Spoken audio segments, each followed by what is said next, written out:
우리 로마서 8장 12절 그러므로 형제들아 우리가 빚진 자로 돼 육신에게 져서 육신대로 살 것이 아니니라. 오늘은 로마서 강의 16번째인데 우리 오늘 12절에 보니까 우리가 누구냐 어떤 사람이냐라고 하는 것을 바울이 지금 한마디로 표현하고 있는데 우리는 빚진 사람이다, 우리는 빚진 자로 돼, 이렇게 표현을 하고 있습니다. 여러분, 그럼 뭐에 대해서 우리가 빚졌다고 하는 겁니까? 여기 바울 사도가 얘기하는 것은 지금 제가 말씀드린 것처럼 경제적인 돈으로 이웃 사람한테 꿨다라는 그런 얘기가 아니라 우리는 다 사랑에 빚진 사람이다. 여러분, 우리가 지금 내가 내 힘으로 살아온 것 같지만 우리는 가만히 돌이켜 볼 때 지금까지 내가 살아오면서 누군가의 사랑 없이는 살아올 수 없습니다. 그 첫 번째는 부모님의 사랑이죠. 또 뿐만 아니라 우리의 이웃들, 우리 함께 있는 우리 믿음의 형제 자매들, 그렇잖아요. 저도 여러분들의 사랑의 빛 없이는 지금 제가 여기 있을 수 없어요. 뭐 그 일일이 낱낱이 다 모든 사례를 얘기할 수가 없습니다. 얘기하려면 책을 아마 이만큼 써도 부족하겠죠. 여러분들의 사랑 없이는 정말로 제가 쓸 수 없습니다. 여러분들에게 사랑의 빛을 지고 살아가고 있습니다.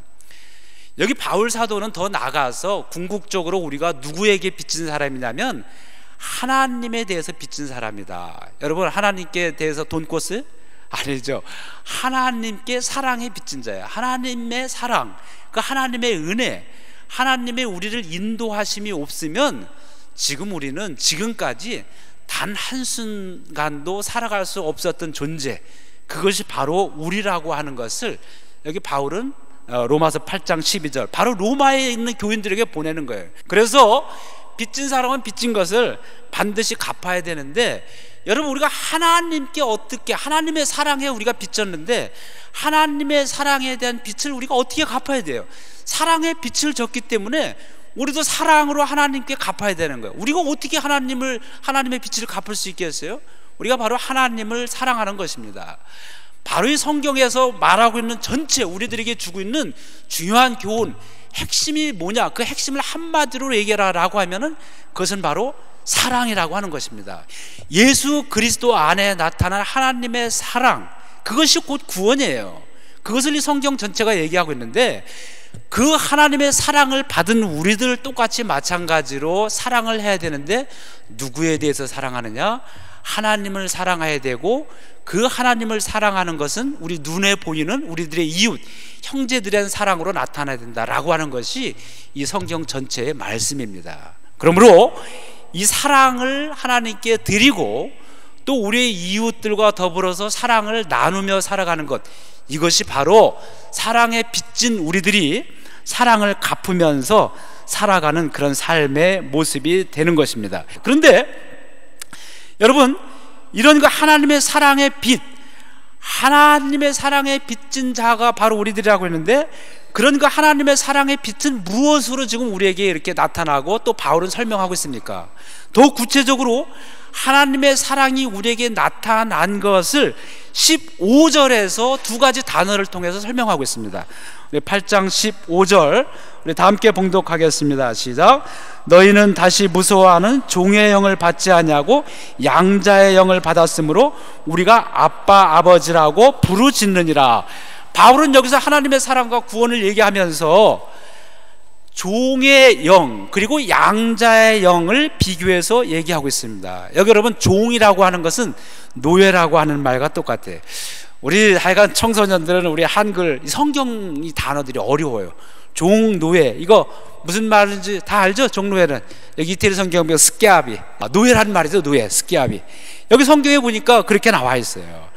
우리가 원래는 그 스키아비였다 이 말이에요. 그 스키아비는 여러분 알죠? 이 로마 제국 시대, 그리고 예수님 살았던 당시, 그리고 구약의 그 고대 이런 시대에 있어서 노예가 있었는데, 이 노예는 사람이 아니었어요. 특히 로마 제국 시대 여기는 그 로마 시민의 한 반이 그 당시에 보니까 노예였었다라고 하는 거예요. 전장에 포로를 잡아와가지고 노예로 쓰고 말이죠.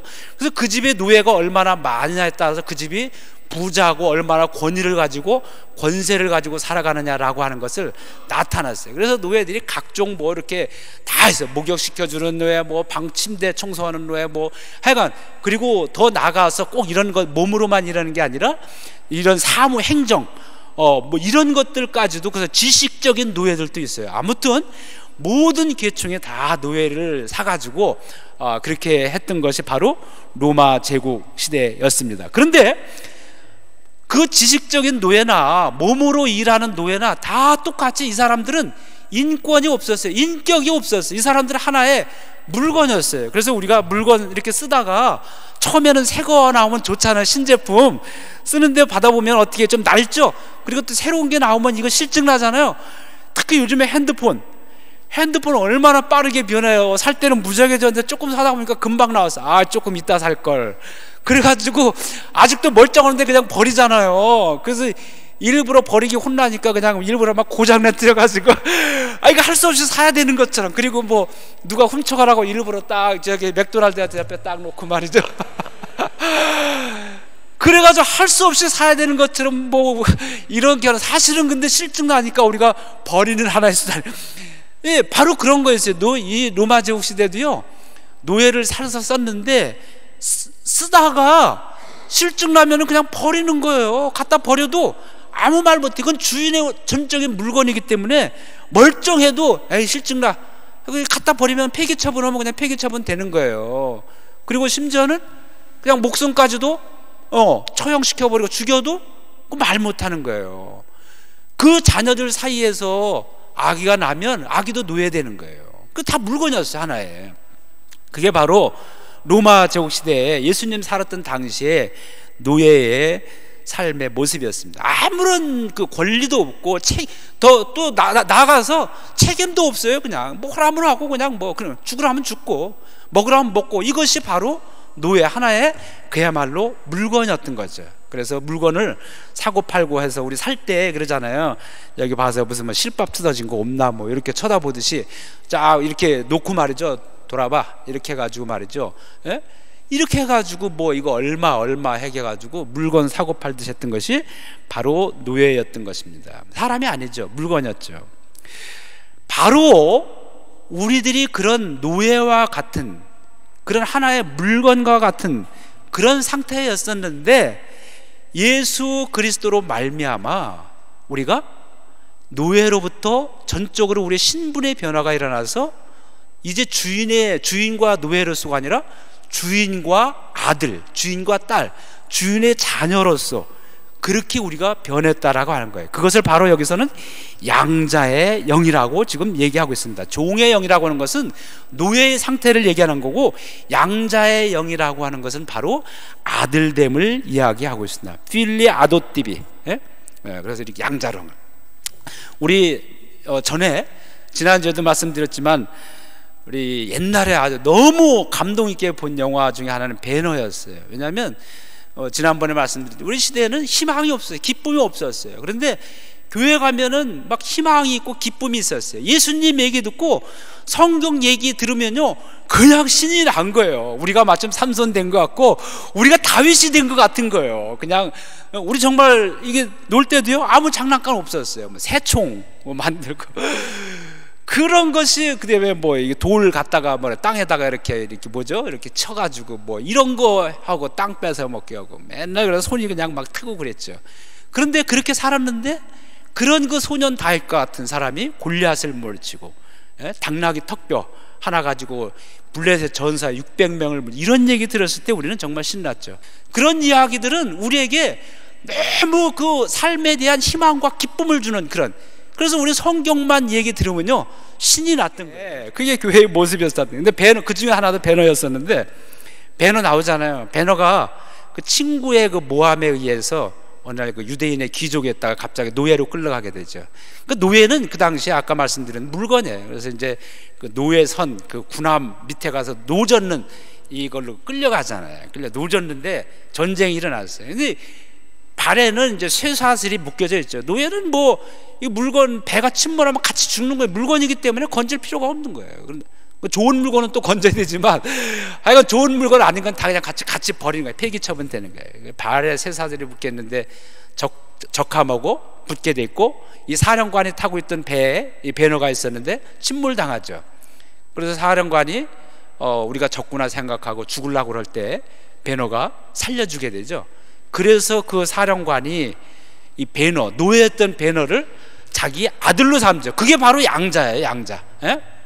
그래가지고 양자로 삼는데, 여러분 어떻게 해요? 자기 그 사령관이 끼고 있던 반지를 딱 빼서 배너에게 딱 이렇게 껴주잖아요. 예? 그러면서 이제는 내가 내 아들이다.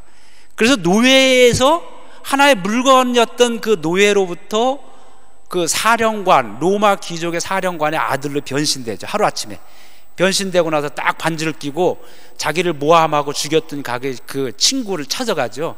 친구를 찾아가 가지고 그 복수를 하는데, 그 마차 경기로 복수하지 않습니까?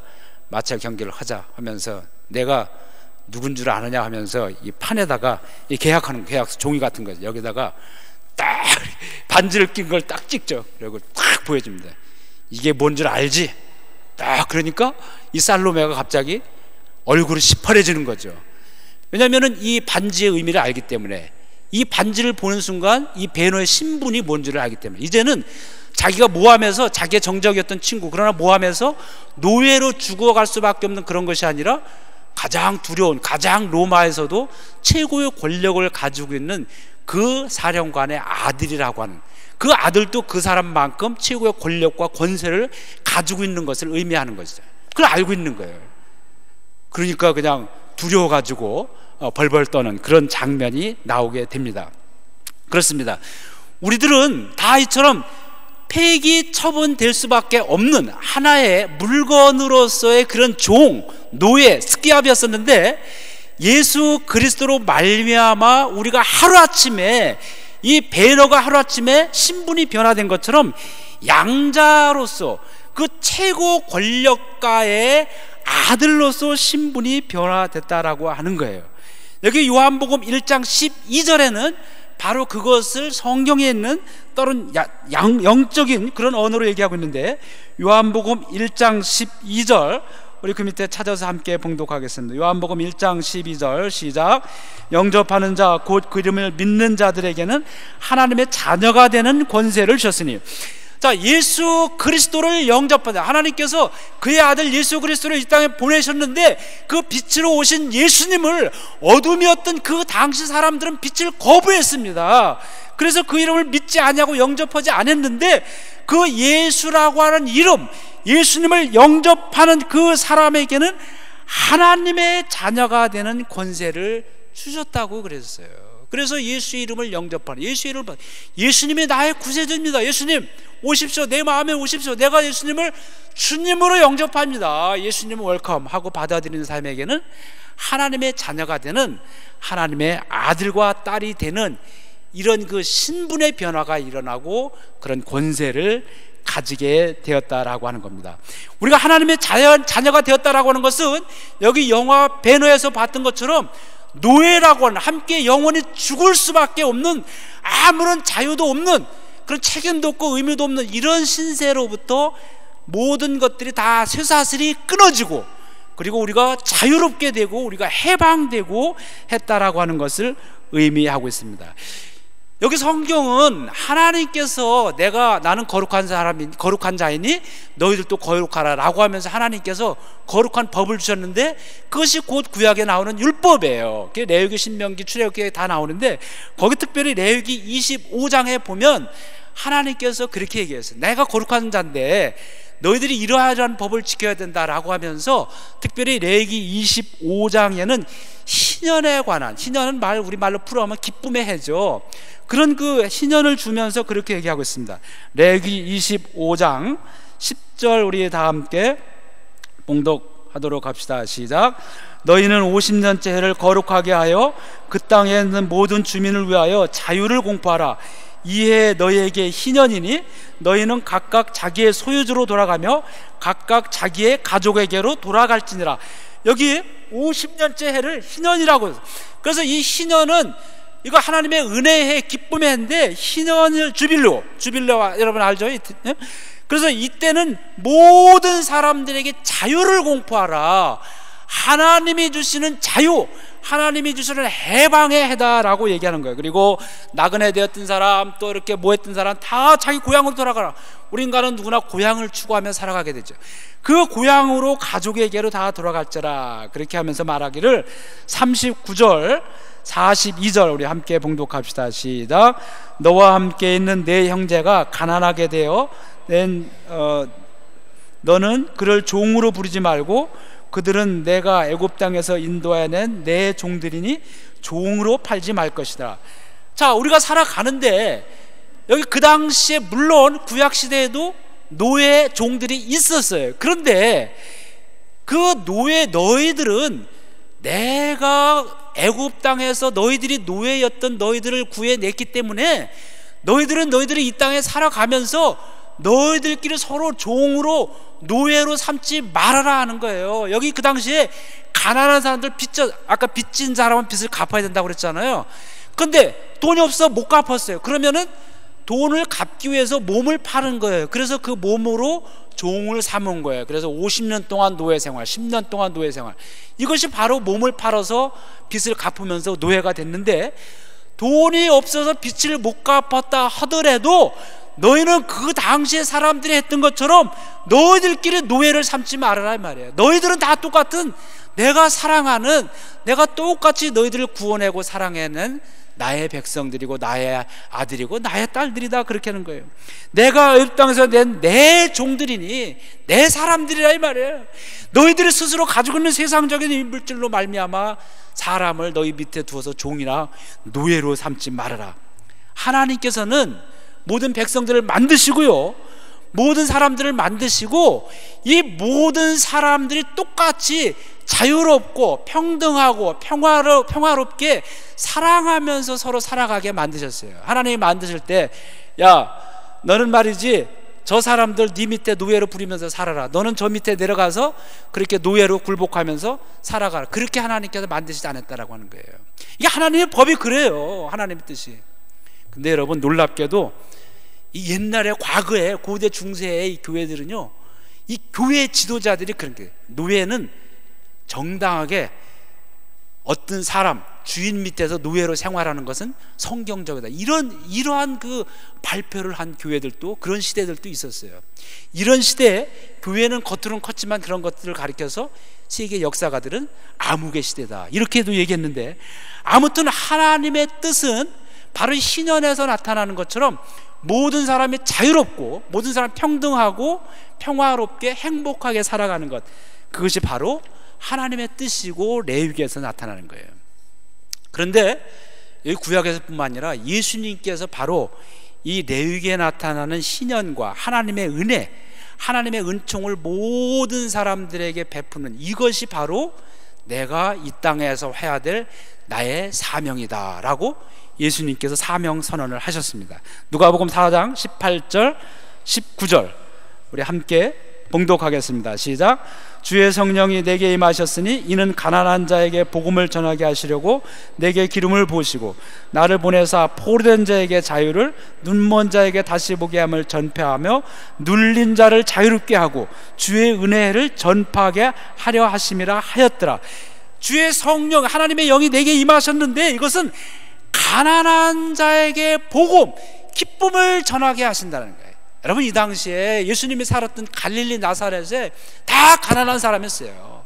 물질로도 가난했고 마음으로도 가난했고 사람 대접 한번 제대로 살 수 없는 사람들인데, 이 사람들에게 예수님께서 기쁜 소식을 전하는 것이 내가 이 땅에 온 목적이다. 그렇게 해서 주의 성령, 하나님의 기름을 내게 부으셨다. 나를 보내다 포로된 자를 자유롭게, 다 마음이 묶여 있었고 몸이 묶여서 그렇게 살아갔던 사람들이에요.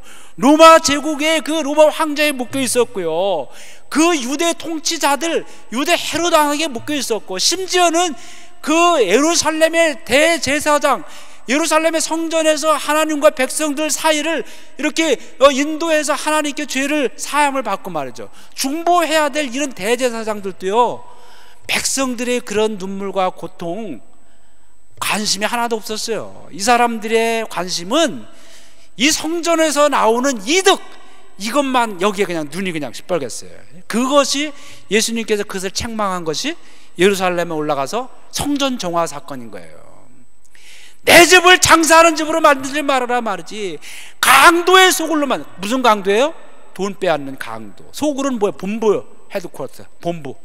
이 교회가 하나님을 만나서 하나님의 위로와 희망과 기쁨과 인간을 자유롭게 하는 것이 아니라 오히려 하나님의 백성들을 얽어매가지고, 그래가지고 이 성전에 있는 대제사장들의 주머니를 채우고 말이죠. 이렇게 됐단 말이에요.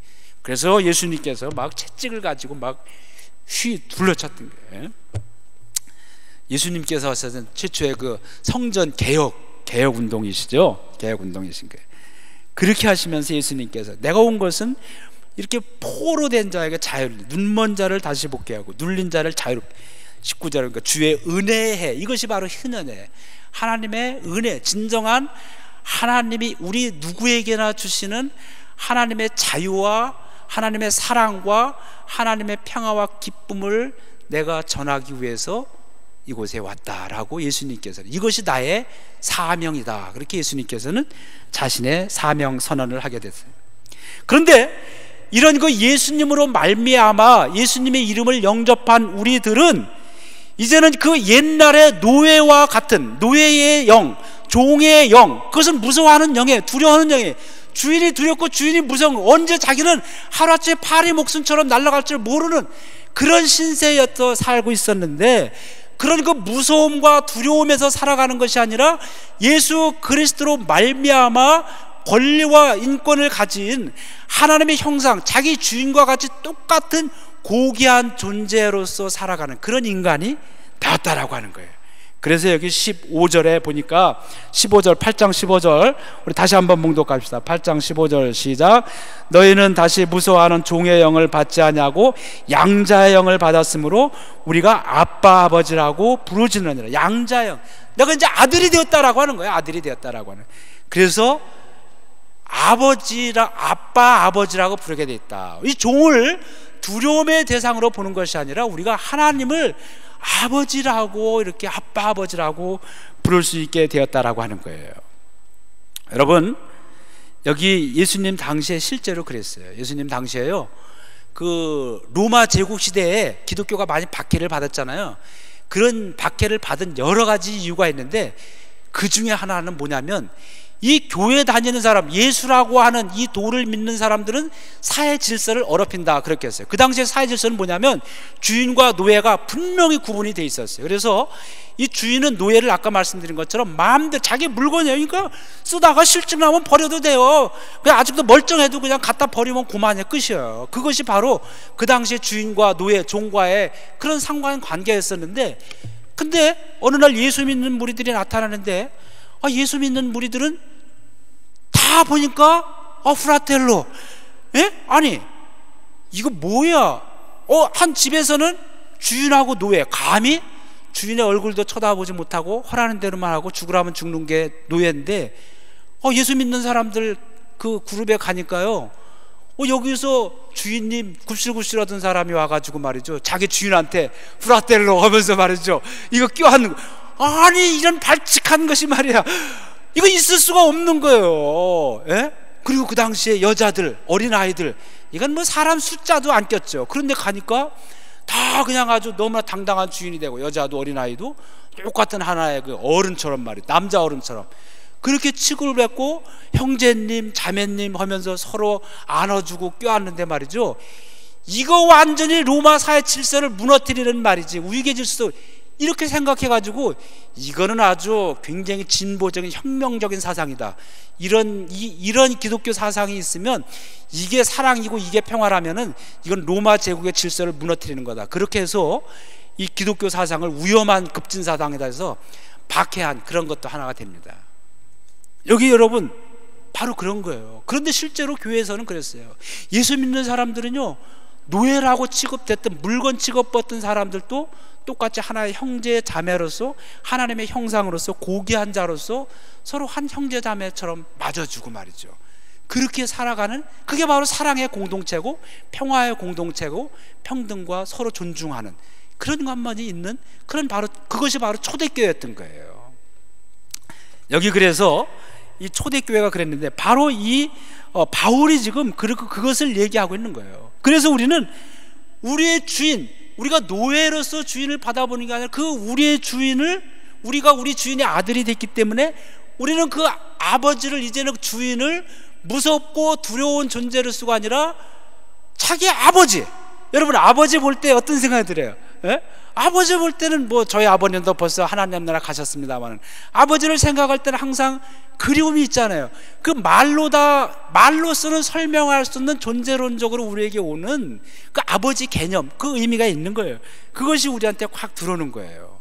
사랑과 존경과 감사와 기쁨과 이 몸에 그냥 이렇게 꽉 배어있는 존재론적으로 오는 그런 아버지 이미지가 있잖아요. 그것이 바로 우리의 하나님이시다. 그것이 우리에게 준 특권이라고 하는 거예요. 그런데 여러분, 여기서 한 가지 주의할 게 있어요. 여기 아빠, 아버지라고 했는데 여기 뒤에 아버지는 알죠? 근데 아빠라고 하는 말을 여기 보니까 우리가 그동안 너무 기독교인들이 너무 잘못 이해하고 있어요. 여기 아빠라고 하는 말을 무엇으로 우리가 봤냐면, 우리 어린아이들이 아빠 아빠 부르잖아요. 그 아빠하고 지금 단어가 어떻게 똑같죠? 어떻게 이렇게 단어가 똑같은데, 그런데 그 아빠가 아니에요. 여기 아빠, 아버지, 아빠는 여러분 성경에 보면 여기 고딕어로 두껍게 했어요. 이건 뭐냐, 외래어라는 뜻이에요.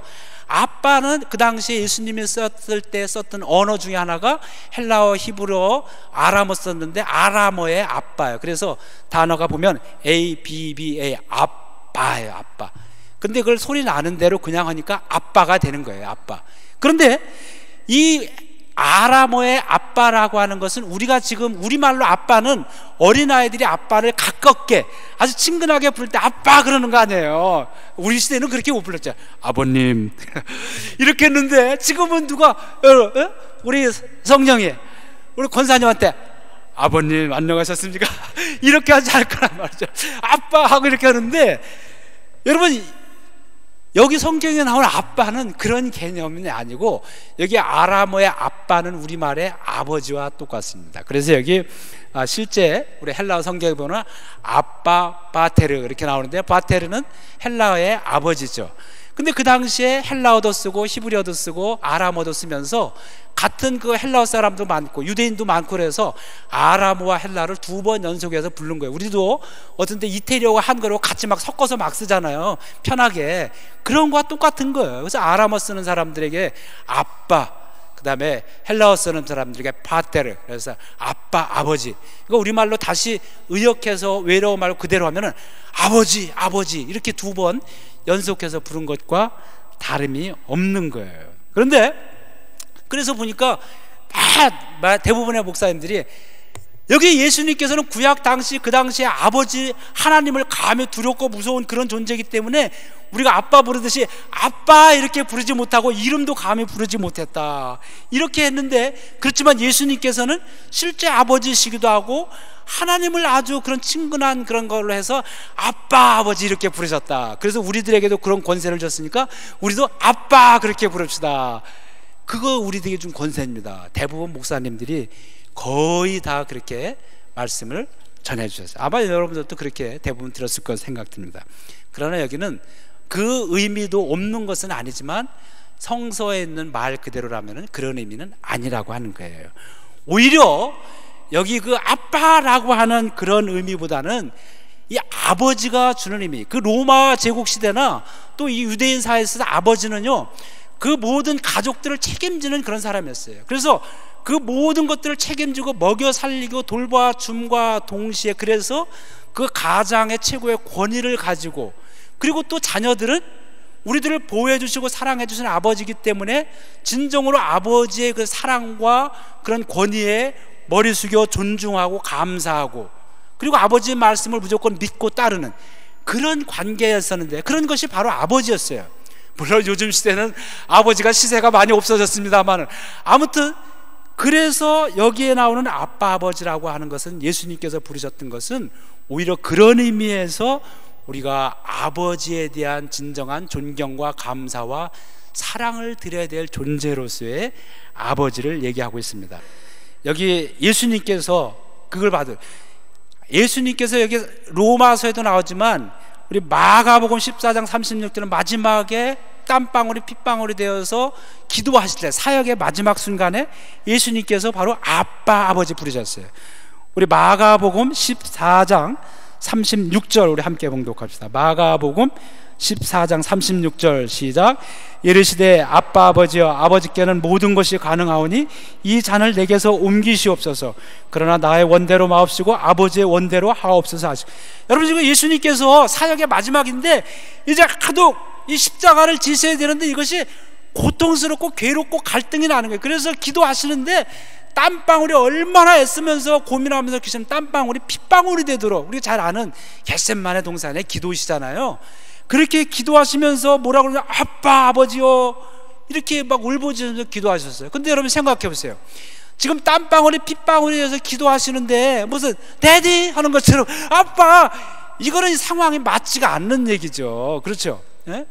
오히려 그 깊은 인간의 그 고뇌와 갈등과 땀방울이 핏방울이 되는 그냥 그 뼈가 다 부러지는 이 고통 속에서 아버지께 대한 부르짖음이에요. 아버지 아버지 하면서 말이죠.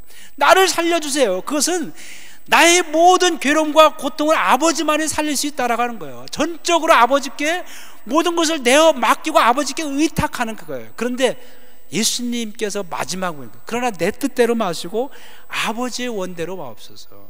결국은 아버지에 대한 신뢰가 있기 때문에 모든 것, 내가 나 자신을 죽음에 내 맡기는 것까지도 아버지의 뜻이라면 그 아버지의 뜻을 따르겠습니다 라고 하는 것이 예수님의 기도였어요. 그 부르짖는 절규, 땀이 피가 되는 그런 그 절규 속에서 나왔을 때 하신 말씀이 아빠 아버지, 부르짖음 절규죠. 그것은 인간의 고민과 실존과 이런 모든 것과 더불어서 궁극적인, 그럼에도 불구하고 내가 죽음에 이른다 할지라도 아버지를 믿고 따르겠습니다 라고 하는 아버지에 대한 철저한 믿음과 신뢰와 순종이 바로 아빠 아버지라고 하는 이 한마디 단어 속에 나타난 것입니다. 여러분, 그렇습니다. 그렇게 해서 예수 그리스도로 말미암아 우리가 구원함을 받게 된 거죠. 아버지의 희생에 의해서 우리가 구원함을 받고 우리가 희망과 기쁨을 가지고 살아갈 수 있게 된 겁니다. 우리 이태리 영화 유명한 거 눈물 없이 볼 수 없는 영화 있잖아요. 그 인생은 아름다워, 그 영화 있잖아요. 라비타 벨라. 그런데 그 영화에서 그렇잖아요. 아버지가 나중에 희생하잖아요. 누구를 위한 희생입니까? 아들을 위한 희생 아니에요. 아버지의 희생 때문에 아들은 희망을 가지고 기쁨으로 살아가게 됩니다. 근데 그 당시에는 몰라요. 그런데 이 철이 없을 어린아이 시절에는 그것을 아버지의 희생 후에 세워진 자기의 인생이라는 것, 그것이 자기의 비타라고 하는 것을 모르지만 철이 든 다음에도 모를까요? 철이 들면 알게 돼 있죠. 알지 못하면 그는 몸만 커진 거고 철이 든 건 아니죠. 철이 든 어른이 된 다음에는, 철이 들었으면 아버지의 희생 외에 내가 살아가고 있구나 라는 것을 알고 그 아버지의 희생에 갚는 그런 또 자기의 자녀와 자기의 식구들과 우리 이웃을 위해서, 이 사회를 위해서 자기 자신 또한 희생하면서 살아가야 되는 것이죠. 아버지의 희생과 아들의 희생을 극적으로 보여주신 것이 바로 예수 그리스도의 십자가입니다. 이제는 그것이 아버지와 예수 그리스도의 관계에서만 끝난 것이 아니라 바로 우리와 삼중 관계를 통해서 아버지와 아들 예수와 우리들과의 삼중 관계의 사랑을 십자가에서 보여주셨습니다. 이제 우리는 그 예수님께서 아빠 아버지 하면서 자기를 십자가에 자기를 내드림과 같이, 또한 우리도 마찬가지로 그렇게 하나님을 사랑하고 예수님을 사랑하고 우리 이웃들을 사랑하면서 살아가야 됩니다. 이것이 바로 오늘 우리 로마서 본문 말씀을 통해서 오늘 우리에게 주시는 하나님의 말씀입니다. 우리 마지막 마태복음 6장 9절 우리 함께 봉독하고 말씀을 마치도록 하겠습니다. 마태복음 6장 9절입니다. 시작. 하늘에 계신 우리 아버지여 이름이 거룩히 여김을 받으시오며. 예수님께서 우리에게 가르쳐 주신 기도입니다.